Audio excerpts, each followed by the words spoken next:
afternoon. I'm really honored to be part of this panelist, and I want to appreciate the facilitator of this program for this great honor and opportunity.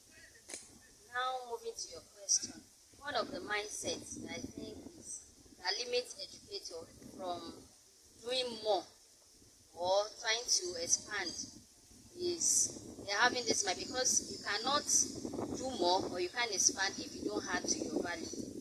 And one of those mindsets is you think you are helping the school owner by maybe going for trainings that is the school owner that you're teaching that are going to benefit from the training, not knowing that you are building your capacity. So at henceforth, I will want us to have this mindset. If you are serving currently in a school, don't think you are doing the school owner any favor. Although in one way or the other, you are testing your knowledge and they will benefit from there. At least you are earning your income from that place at a particular time. But at the same time, you are building wealth of experience that nobody can take from you. Thank you so much. That's very key.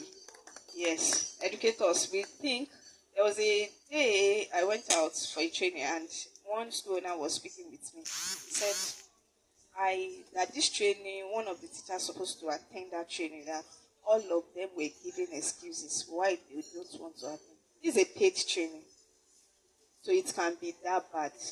We educators, you think you are doing them favor. You are helping yourself. You are building your capacity. Please, let's note that. All right, Mr. Emmanuel, I want to hear from you and learn from you. Thank you very much. It's a privilege again to be amongst like-minded persons. So for me, what I have to say as regards that question is an extension of what she just said. I think the problem we have as educators is that we fail to learn wherever you find yourself. Every platform, the speaker, Mr. Yes, Mr. Lajide. Yes, said something to that inclination. There's a part of the scriptures I love so much. I'm a Christian. It says the steps of the righteous are ordered by God. So there's almost no place you find yourself like a mistake. Wherever you find yourself, you're not there. Like she said, you're not doing anybody people. Learn all that you can there.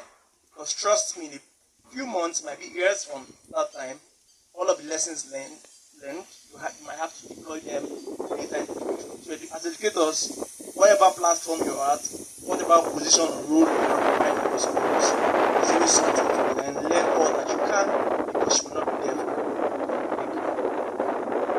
Thank you, sir. All right, sir. I want to hear. All right, thank you so much for this opportunity. One mindset I would say is limiting educators is I'm just a teacher. I cannot do more than myself.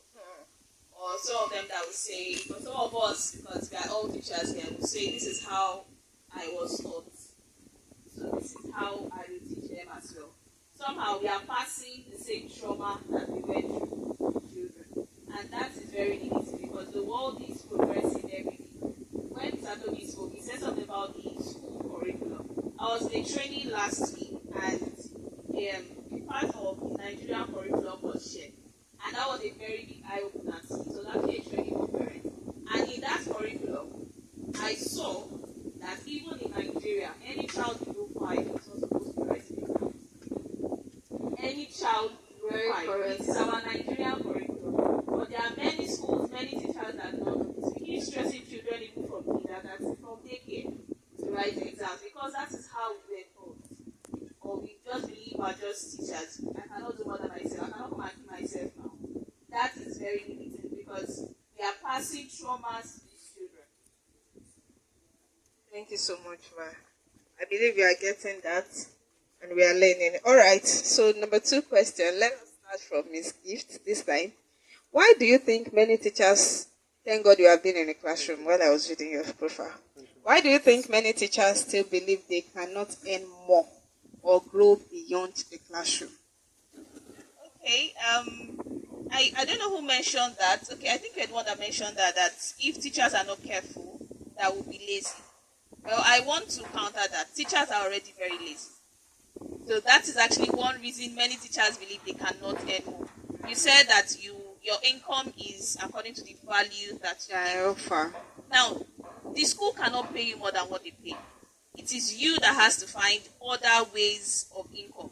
So it's not the fault of the school that they are paying you 20,000 naira. There are many schools that cannot even afford the 20,000 that they are paying teachers. But they know that the country is difficult, so they pay that. So it is you that has to find other methods to make some more money. That is the value that is hidden. Now, many teachers believe they cannot do that because they are lazy. That's like the beginning and the end of it. They are very, very lazy. And it is not just bodily lazy because we have strength. It is mind laziness. Our mind is very lazy. You see, you tell us to take courses, you tell us to go on Google, and we are tired. They're like, what am I even going to ask themselves? What am I going to say? And ChatGPT is very, very easy. Even with our bad grammar, ChatGPT understands it. Yes, sir. But yes, we are ma'am. lazy to even type that out. We are lazy to take those courses. Those courses that we take that you can finish in 16 hours. 16 hours doesn't necessarily have to be you sitting down for 16 hours. You can take it 30 minutes in 3 months. But you just consistently taking that 30 minutes every day is actually what is going to help. But many teachers are very lazy. Like, I love that. Do you know what happened? While I was making awareness for this event, I was in front of my husband's office. So I saw when we teachers are coming, you know now. So as they were coming, I saw that they were teachers. So I felt like, let me preach my gospel now to talk to them. So I was like, hi, yes, ma, good afternoon, ma. You don't know me. You understand? Greeting you and approaching you at least should give you that, at least what did she want to say? Kind of. So they were just like, I'm tired. Like, seriously, they didn't wait. And because I saw the person, like, is the ringleader. So immediately she said, the others was like even one almost, like, was already waiting to hear what I want to say. But immediately she heard that one, she also followed. Laziness. God will deliver us. All right. Yes, sir. Okay, and thank you. So, like she's rightly said, I think most of us teachers find ourselves in a position where we don't even know what to do. Seriously, we want to earn more, but we don't know what to do. You know, and there's this secular song, "Say follow no road," where you know. So most of us are privileged to have met persons, platforms like this, where we can hear people talk about how we can venture into the next phase of our lives. So I think the problem is that we are not exposed to the right information. And thank God again for this teachers hangout. I learned a lot last time. I'm still implementing. I've learned lots today, and I hope to implement too. So every platform we have to learn as teachers, it should not just stop here. We should take next steps by implementing what we've heard and learned. So that's it. Exposure to the correct information. Thank you, sir. All right, sir. Okay, ma. Actually, he has said what I wanted to say. Okay. That most people, it's not as if they are not willing to earn more, or they are not willing to look for other ways that what other things they can do to add to their income, or the knowledge is not there. There's nobody to tell them that, okay, this is how you can do it.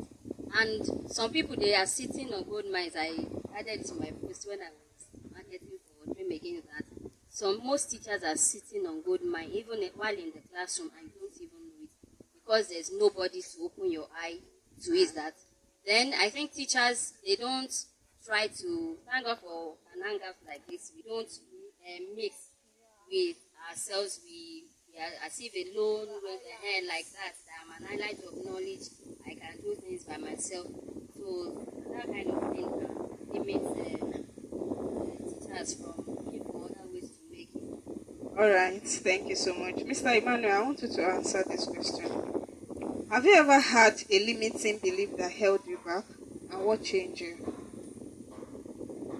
At any point in your journey that there's an idea and there's something limiting you, there's a belief, a mindset kind of that you think you cannot do, but then how do you break out of it? Okay, so for me, everybody who had that, we have that. If you've not, you have that very soon. You know, it's not like somebody rightly say, the challenge is it must happen to everybody. And so you get to a point in your life where you feel like there's no go area, you're at a fix. So one of the ones, the experiences that comes to mind for me was when I was going to start Ulimat Academy again. Okay, because I had a vision on the last day of September 2011 in the classroom, but the vision carried for 9 years. I had the ideas, but funds, limitations to funds, and like they say, passion does not pay dreams. Ideas cannot do anything if you don't, So when I was going to, let me just share a very brief story. I hope not to take too much of our time. You can make it brief. Okay. Thank you. Okay, so cut long story short, I spoke with somebody as regards my fears, and then he asked me 4 questions, which I ask people when they call me questions like this. So it's like a quadrant. So what will happen if you do it? What would happen if you don't do it? What would not happen if you do it? And what would not happen if you do it? So think about it. It's a quadrant and write down the pros and cons, and then that might be your drive to wanting to do it. It's a limitations first in the mind. Not when people come to me and they say I want to do this, most of the time, what we see as limitation is money. But it's more than it comes from here first. People say those rich guys will tell us that poverty is in the mind first, not about the pocket. So always ask yourself that question every time you feel bound. What's the worst thing that will happen if I do it? Is it fear of I start the business, nobody will even call me? So what would happen if I do it? What would not happen if I do it? So what would happen if I don't do it, and what would not happen if I don't do it? So the worst case scenarios, pen them down. Short, when it comes to pen, when we want to write things down, we see that we don't even have the ideas. Okay, we have the ideas, but writing them down shows our limitations sometimes. You have this great idea, you write it down. First line, you don't even know what else to write again. So we need to bring out those thoughts from our head, pen them down with those 4 questions, and then I feel that would be adhering force to the next level. Thank you so much, sir. All right, so let me ask Ms. Akerele this question. What